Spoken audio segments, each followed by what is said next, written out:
Hello, Maday. It's me again, Inday Angge.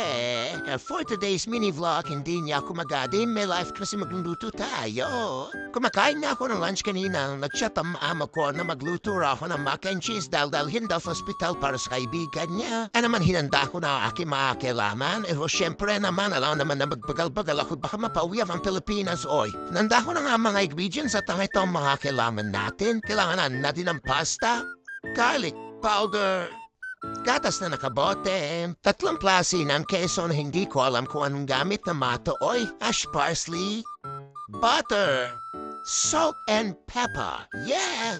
Nung may handa po na nga ang aking mga kailangan, syempre nagpakulo na ako ng water galing sa Ilo Pasig. Natay ni Bubbles na nga ang tubig, nilagay ko na rin ang mga macaroni, madzay, 2 box yan para naman 2 tray din na aking magagawa para mabusog na may mga dadala ng amo ko sa ospital. Yes! Kung ang 2 carton ng macaroni ay minix together, kulang kasantayan nating maluto. 1 million years na ay luto na to mga dzay. Ano bang ginagawa natin? Let's go! Ating i-drain ng ating pasta. Malinis yung lababo namin kay kinuskus man yan ng aking tita o nung nagpasyal siya dito nung linggo. Pagkatapos ko ay drain na hinugasan ko ng cold water para hindi magtuloy-tuloy yung init baka magdikit-dikit para hindi ma-overcook ba. Hindi ako maalam sa pagluluto. Hawag niya akong i-bash kay hindi talaga ako marunong magluto. Pag magtapaluting ko na panibagong recipe, tatawagan ko pa yung tita Quiz Turbin kung muna siya magtatanong. Tapos sasabihin lang sa tita ko, abi mag-search ka, oy, okay na nga yung pasta ay magluluto naman na ako nung sauce ba yun? Basta ganon yun yung puti. Kaya nga macaron and cheese basta ganyan.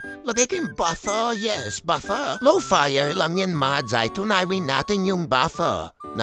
Tunawin, yes. Mix together mo lang yan, madza, hanggang sa ma-melt, ha? Na-melt na nga ang butter, naglagay naman na ako ng flour, yes, flour, madzay.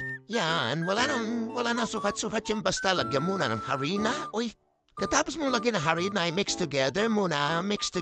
Dapat na halong mabuti, ha? Dapat walang buo-buo para maganda ang pagkafaluto. Yes, ganyan dapat ang maging texture niya, madza. Hindi pala texture, dapat consistency. Uy, consistency.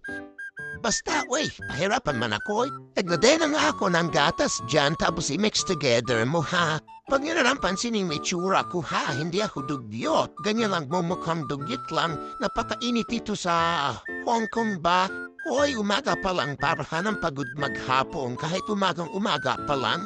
Pagkalagay mo nga ng gatas, halo-haloin mo lang yan ng halo-haloin para mag-mix together ng maayos. Mix together, maglagay tayo ng garlic powder, paminta, asin, yes, ganyan. Tapos mix together mo na ulit para mag-mix together, mag-well combine, uy.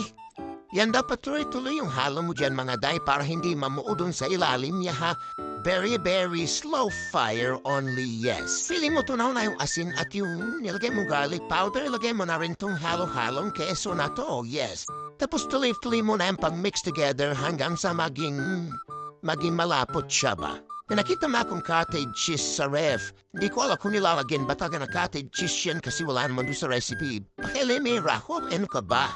Tapos halo-haloin mo yan hanggang sa matanggal yung bulbo. Nagsisiman ako na nilagyan ko ng cottage cheese so patay naman matunaw, oy. Kung medyo na malapot ang ay nilagay ko na yung fresh parsley natin mga jay. Tapos i-mix together mo na ulit. Yan. Malapit na maluto. Tapos ayan na siya after how many months, ganyan na siya mga dzay. Medyo parang dekin na.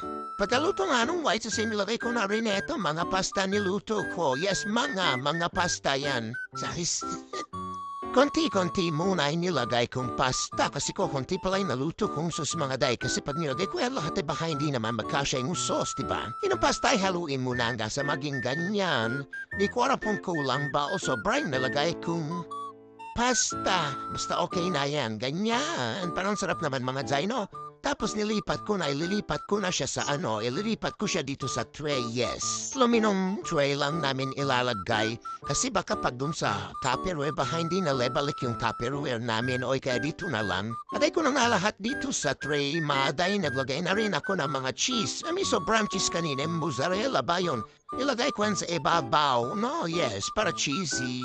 Ito ko lagyan ng cheese. Nilagay ko na rin yung sobra kong fresh parsley sa ibabaw pang garnish para naman maganda na presentable makita, no?